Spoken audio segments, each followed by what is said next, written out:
The content you are about to hear may be graphic. Alright. First, I'm going to start out by repeating it. I'm not going to sing the song because there's no way in hell I'm going to sing this song. Right. I should not have read the paper today because the child, he was taken away. There's a place for the baby that died, and there's a time for the mother who cried, and she will hold him to her arms sometime, because 9 months is too long. How could you hurt a child from icicle melts to cranberries?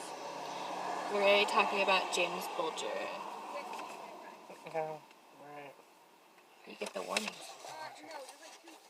You don't have to say the warnings if you made the whole, intro. Warning. Future content may be graphic.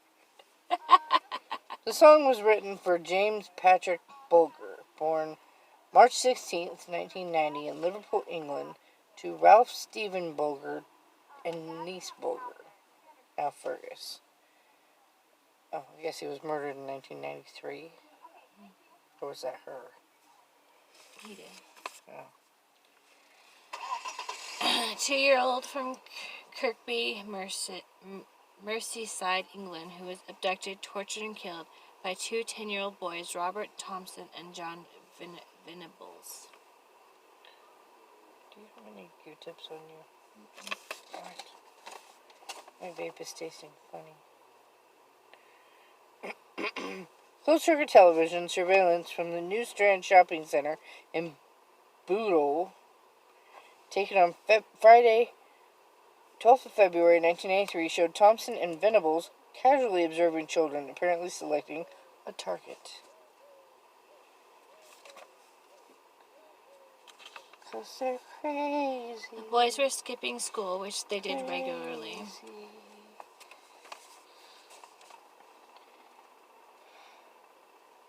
Throughout the day, Thompson and Venables were seen stealing various items, including sweet rolls, a troll doll, some batteries, and a can of blue paint, some of which were later found at the murder scene. These are the boys.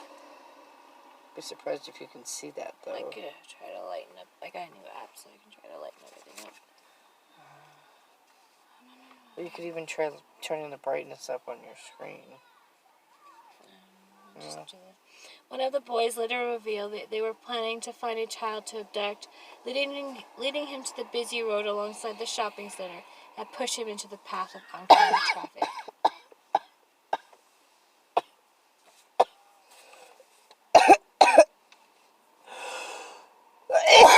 Sorry. This is James. That same afternoon, Bulger, from nearby Kirkby, went with his mother and niece to the New Strand Shopping Center. That was informative. Bulger was led away from the New Strand Shopping Center in Bootle.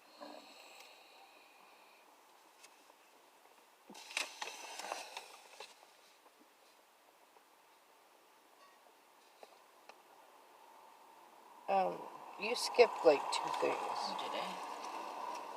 See, I read this one, and then you read that one. I thought it sounded weird. Whilst inside the A.R. Tim's butcher shop on the lower floor, it's ripped, I guess, of the center at around 1540, Dennis, who had been temporarily distracted, realized that her son had disappeared. Anyway. Thompson and Venables approached him and took him by the hand and led him out of the shopping center. Can you see?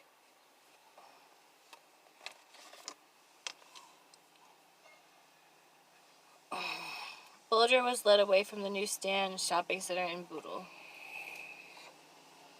And now we're back to where we thought we were. The moment was caught on CCTV. At 15:42, Bulger was taken to the Leeds and Liverpool Canal around a quarter of a mile from the New Strand Shopping Center, where he was dropped on his head and suffered injuries to his face. The boys joked about pushing Bulger into the canal. How awful for that child. Poor baby. An eyewitness during the trial said that when he saw Bulger in the canal, he was crying his eyes out. So many people saw this kid, did nothing. Why wouldn't you walk over and be like, hey kid, you okay? What the hell?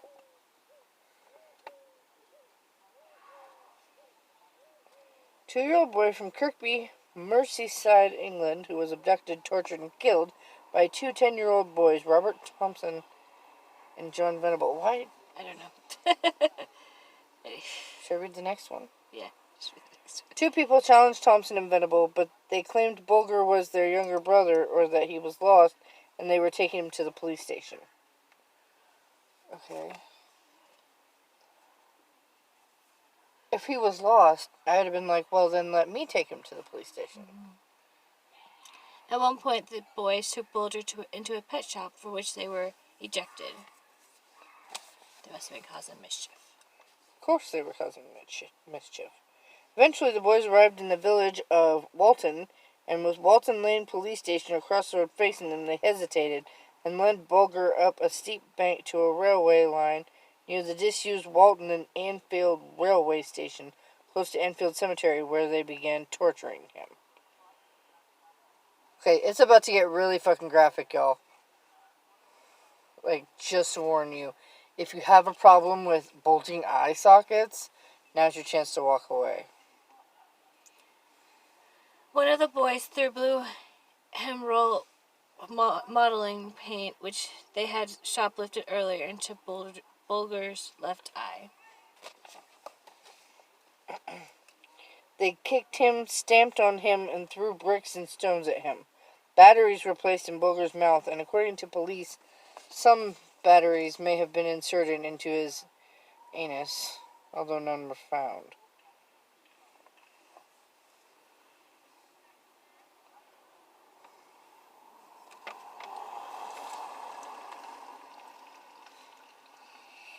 Finally, the boys dropped a 10-kilogram or 22-pound iron bar described in court as a railway fish plate on Bulger. He sustained 10 skull fractures as a result of the bar striking his head. Alan Williams, the case's pathologist, stated the Bulger suffered so many injuries, 42 in total, that none could be isolated as the fatal blow. This is a fish plate, you guys. So sad. So freaking sad.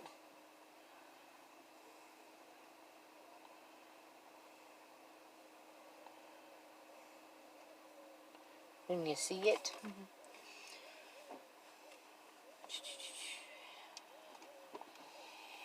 Thompson and Venables laid Bulger across the railway tracks and weighted his head down with rubble in the hope that a train would hit him and make his death appear to be an accident. After they left the scene, his body was cut in half by a train.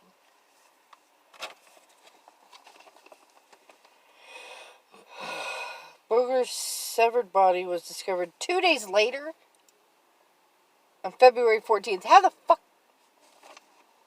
How did it take 2 years to find, 2 days later to find a 2-year-old, people? That's not right. His mutilated body was found on a railway like 2.5 miles, 4 kilometers away in Walton, Liverpool. Thompson and Venables were charged on February 20th, 1993, with Bulger's abduction and murder. Ridiculous that it took that long. Oh, there's more. The railway embankment upon which his body had been discovered was adorned with hundreds of bunches of flowers. The family of one boy who was detained for questioning but subsequently released had to flee the city due to threat of vigilantes.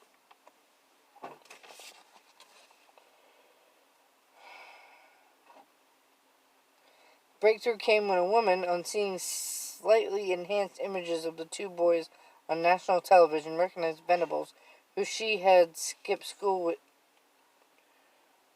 with Thompson that day. What? That doesn't make sense.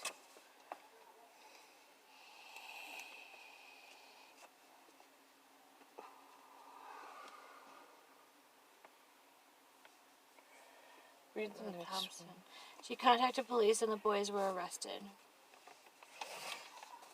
A forensic pathologist testified that he had died before he was struck by the train. Thank God. Yeah, really. Poor kid. It's a big one. Police. It's like right here. It says police. Nope. Police suspected that there was a sexual element to the crime since Bulger's shoes, socks, trousers, and underpants had been removed. The pathologist's report, which was read out in court, found that Bulger's foreskin had been forcibly retracted.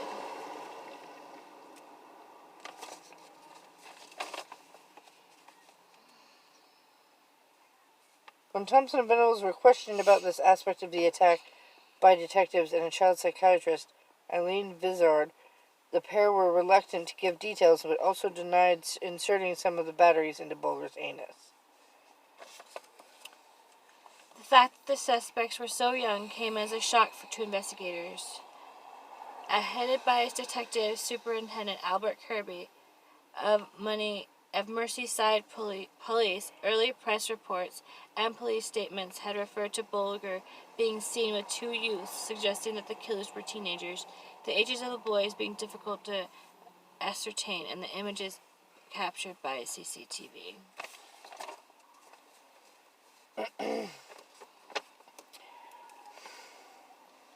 Forensic tests confirmed that both boys had the same blue paint on their clothing as found on Bulger's body. Both had blood on their shoes. The blood on Thompson's shoes was matched to Bulger's through DNA tests.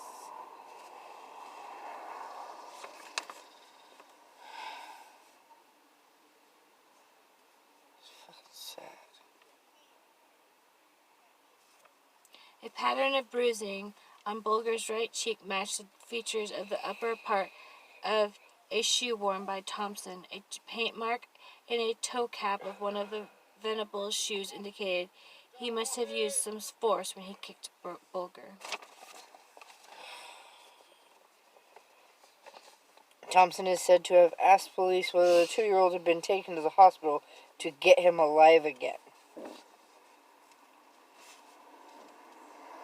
The boys were each charged with the murder of James Bulger on February 20th, 1993, and appeared at South Sefton Youth Court on the 22nd of February, 1993. They should have been tried as adults. When they were remanded in custody to await trial. They should have been tried as adults. Oh, you'll see.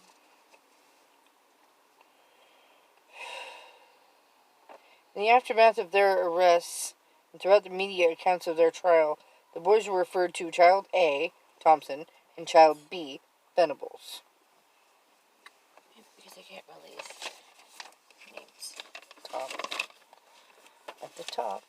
That's why I Awaiting trial, they were held in the secure units where they would eventually be sentenced to be detained indefinitely. So let's protect them.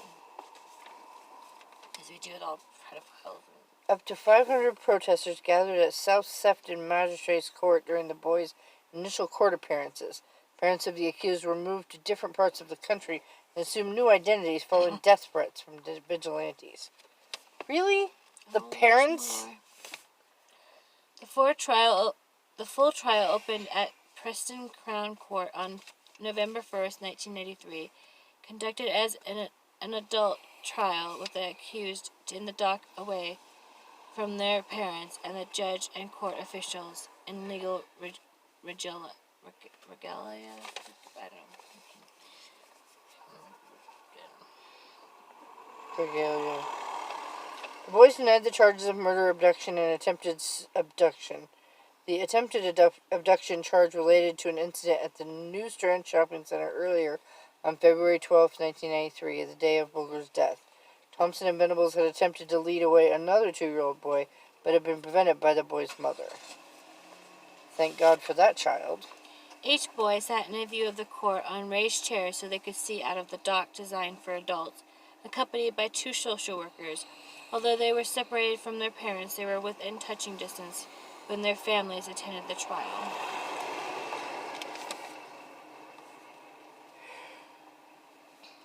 News stories reported the demeanor of the defendants. These aspects were later criticized by the European Court of Human Rights, which ruled in 1999 that they had not received a fair trial by being tried in public in an adult court. Really? Because what they did to that child was worse than... At the trial, the lead prosecution counsel, Richard Hinrichs, QC, successfully rebutted the principle of Dolly and Capax, which presumes that a young child cannot be held legally responsible for their actions. If they understand right and wrong, yeah, they can.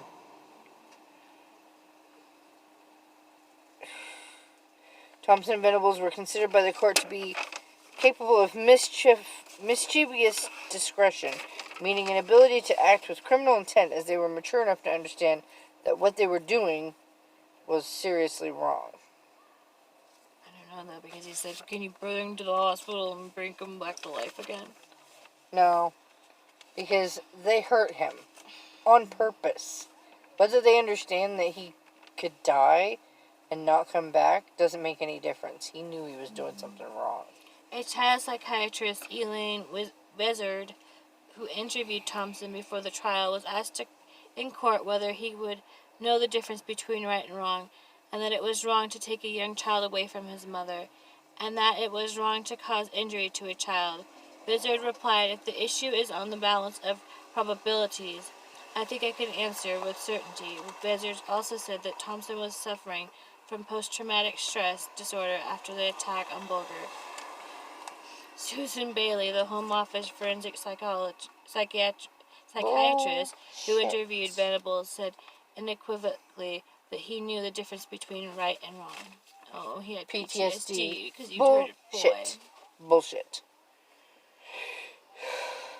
Thompson and Venables did not speak during the trial, and the case against them was based to a large extent on the more than 20 hours of tape-recorded police interviews with the boys, which were played back in court.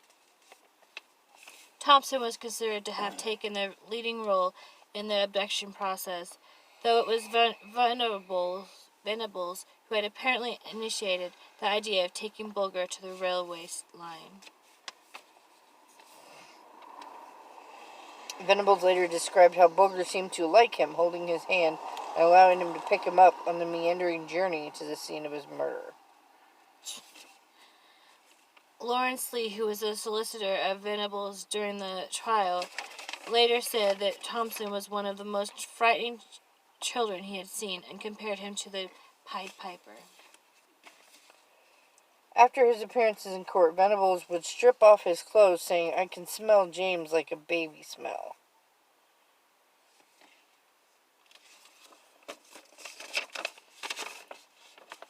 Yeah, that's not psychotic at all. The prosecution admitted a number of exhibits during the trial, including a box of 27 bricks, a blood-stained stone, Bulger's underpants, and the rusty iron bar described as a railway fish plate. By the way, your shoes are too tight. Just a little bit too tight. But, side to side, I have wide feet. But if your kid is purposely, like, stabbing an apple in great anger or, like, you know... Too close to home, dear. But, like... If there's psychotic behavior, you should be watching them a little more closely than that, is what she's trying to say. The pathologist spent 33 minutes outlining the injuries sustained by Bulger. Many of those to his legs had been inflicted after he was stripped from the waist down. Brain damage was extensive and included a hemorrhage.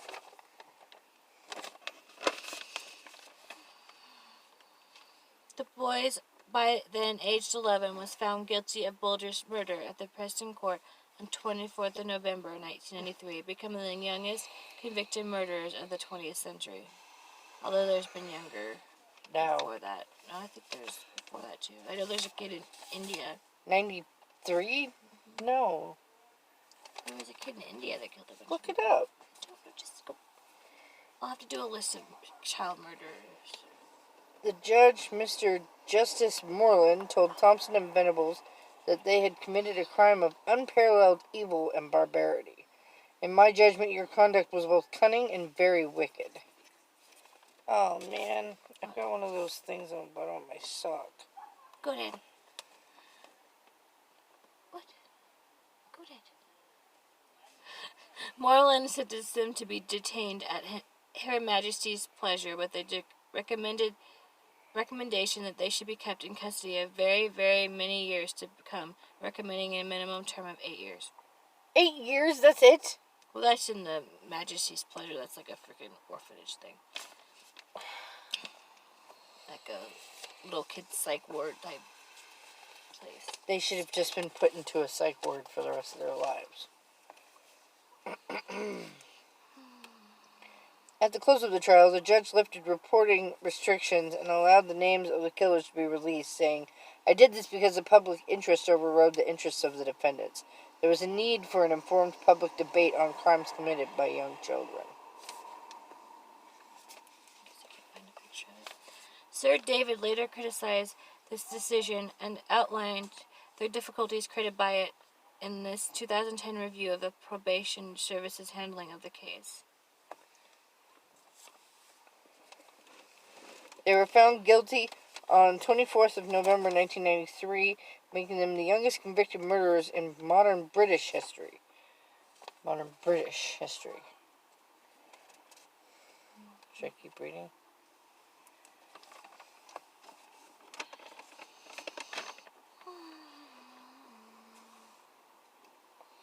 Where did I leave off at? Modern British history. Shortly after the trial and after the judge had recommended a minimum sentence of 8 years, Lord Taylor of Gosforth, the Lord Chief Justice, recommended that the two boys should serve a minimum of 10 years, which would have made them eligible for release in February 2003 at the age of 20. Yeah, let's let them out right as they're getting to their peak of crazy. The editors of the Sun newspaper handed a petition bearing nearly 280,000 signatures to Home Secretary Michael Howard in a bid to increase the time spent by both boys in custody. Custody. The campaign was successful, and in July 1994, Howard announced that the boys would be kept in custody for a minimum of 15 years, meaning that they would not be considered for release until February 2008, by which time they would be 25 years old. Just 25. And they should spend the rest of their lives in there. Fuckers. Oh, there's more.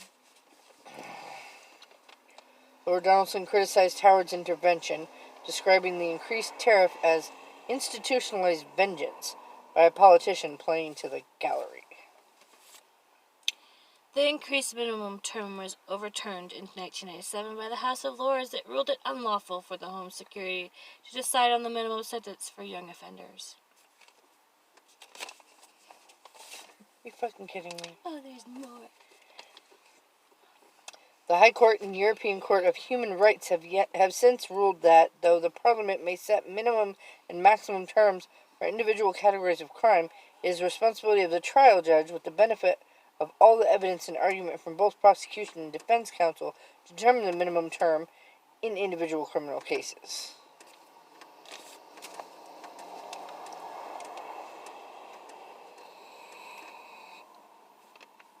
Your mom said something. After the trial, Thompson was held at the Barton Moss Secure Care Centre in Manchester.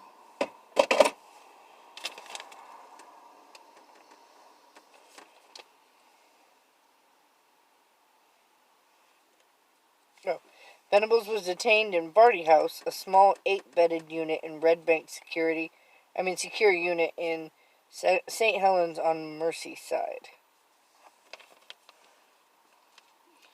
These locations were not publicly known until after the boys' release. Release? Yeah, I guess I could give you a foreshadow right there. Details of the boys' lives were recorded twice daily on running sheets and signed by the members of staff who had written them. The records were stored at the units and copied to officials in Whitehall. The boys were taught to conceal their real names and the crime they had committed, which resulted in their being in the units. Venables' parents regularly visited their son at the Red Bank, just as Thompson's mother did every 3 days at Barton Moss. The boys received education and rehabilitation. Despite initial problems, Venable was said to have eventually made good progress at Red Bank, resulting in him being kept there for the full 8 years, despite the facility only being a short-stay remand unit.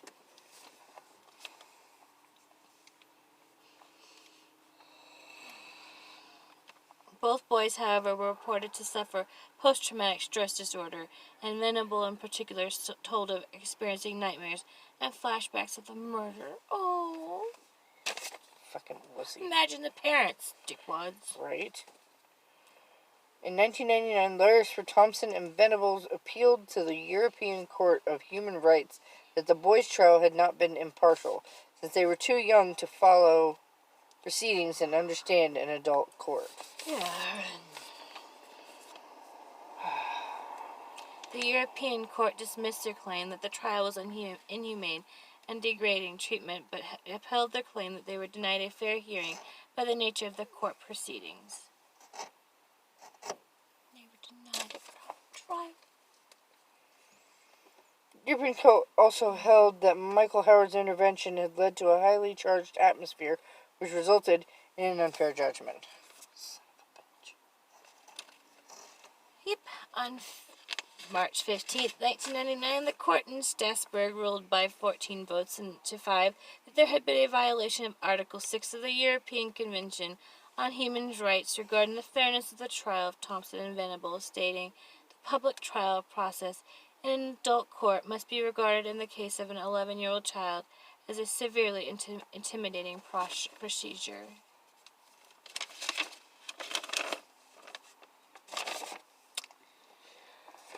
In September of 1999, Bulger's parents appealed to the European Court of Human Rights, but failed to persuade the court that a victim of a crime has the right to be involved in determining the sentence of the perpetrator.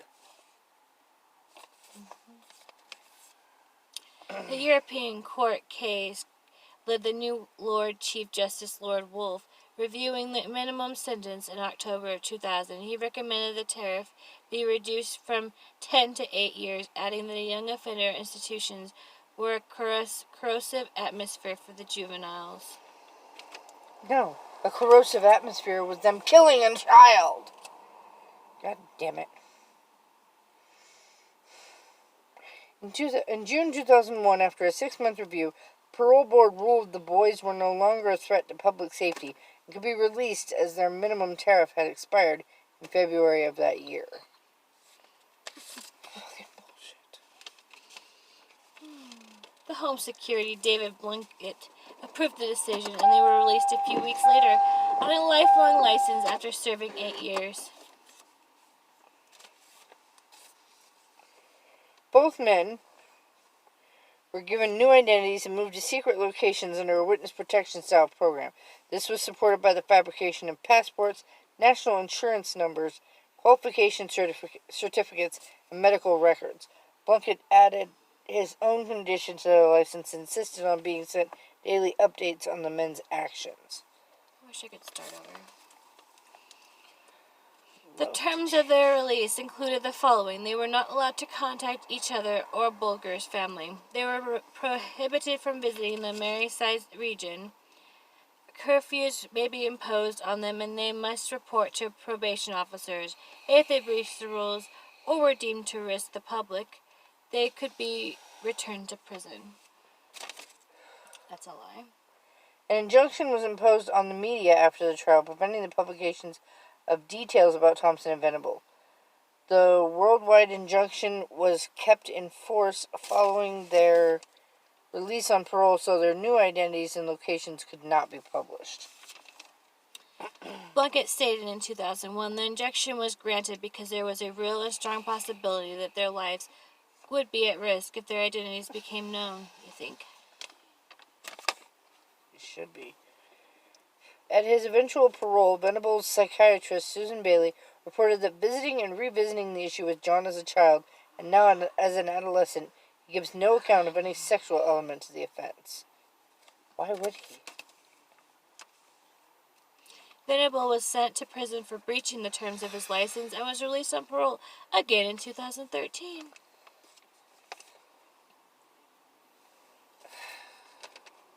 In November 2017, Venables was again sent to prison for possessing child abuse images on his computer. Oh, yeah. He's got issues. The Bulger case has prompted widespread debate on the issue of how to handle young offenders when they are sentenced or released for custody. In the months after the trial, and following the birth of their second son, the marriage of Bulger's parents, Ralph and... Oh. Go ahead. I started reading the next part. Ralph and Denise broke down. They divorced in 1995. Denise married Stuart Fergus, and they have 2 sons together. She needs to stop having sons. Ralph also remarried and has 3 daughters by his second wife. The Observer revealed that both Venables and Thompson had passed A-levels during their sentences. The paper also told how the Bulger family's lawyers had consulted psychiatric experts in order to present the parole panel with a report that suggested that Thompson is an undiagnosed psychopath, citing his lack of remorse during his trial and arrest. The remorse was ultimately dismissed. However, his lack of remorse at the time, in stark contrast to Venables, led to considerable scrutiny from the parole panel. Upon release, both Thompson and Venables have lost all trace of their Liverpool accents. Who gives a flying F? In a psychiatric report prepared in 2000 before Venables' release, he was described as posing a trivial risk to the public and unlikely to reoffend. The chances of his successful rehabilitation were described as very high. But yet he got caught with child porn. Child abuse. In psychiatric report... Wait, you already did that one. On March 14th, 2008, an appeal to set up a Red Balloon Learner Center in Maryside in memory of James Bulger was launched by Denise Fergus and his mother Esther Ranson. A memorial garden in Bulger's memory was created in Sacred Heart Primary School in his hometown of Kirkby, the school he would have been expected to attend had he not been murdered. By the way, your mom said something a while ago. She knows what we're doing. In March 2010, a call was made by England's Children Commissioner Maggie Atkinson to raise the age of criminal responsibilities from 10 to 12. Why? That makes no sense. I don't think it should matter the age. I think if you're crazy enough to do something like that, you should be held accountable. She said that the killers of James Bulger should have undergone programs to help turn their lives around, rather than being prosecuted. The Ministry of Justice rejected the call, saying that children over the age of 10 knew the difference between bad behavior and serious wrongdoing. Because, all the help that they've been getting, or Bulger's anyways, has been getting, he's still